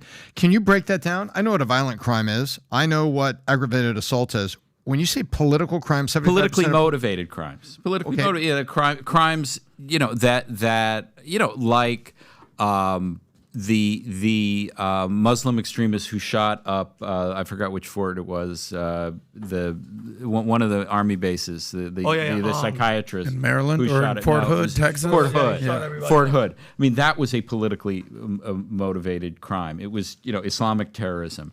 Right You wing. calling that from the right? No, not at all. I'm he's saying saying- I'm drawing a he's just saying what it distinction. is. Yeah. I'm saying it was not from the right. That if you there is crimes from Islamic terrorists, there are crimes from the left, Antifa, and there are crimes from the right. People like the white supremacists who shot up the Walmart in El Paso, the Dylan Roof who killed the people in South Carolina church, the anti-Semitic Pittsburgh shooting at the synagogue, the grocery store in Buffalo. Those are from the right. Those are the sort of three general categories I'm talking about. And what would you say? Because I mean, we hear it all the time from the left, from the White House, from Joe Biden, that the number one threat to the United States is white supremacy. It's those and I get that. That's what the numbers show. That's where most of the threat comes from. Because we had two FBI whistleblowers here, and I asked them the very same question. You know what they both said? It ain't white supremacy. That he's like, it's the actual insider threat, and he goes, it's the government against the people. And that's these guys. They were sitting right where we're sitting right now, and they said that's what the threat was. He said the percentage. These are FBI agents. That the percentage of white supremacists walking around causing problems. That's not the number one problem here. So. Well, if the audience wants to find out for themselves on the opposing argument or something they agree with, they can order the book Homegrown. The link's going to be below for you guys to order. Once again, thank you so much for coming out and being on the podcast. So truly terrific. Thank you all. You're a terrific group, and I really am grateful for the opportunity. You've been a very good sport. I had no idea how you were going to be, but you've been a good sport, and I respect that. And again, go order the book. Link's going to be below. Thanks, everybody. Take care. Bye-bye. Bye-bye.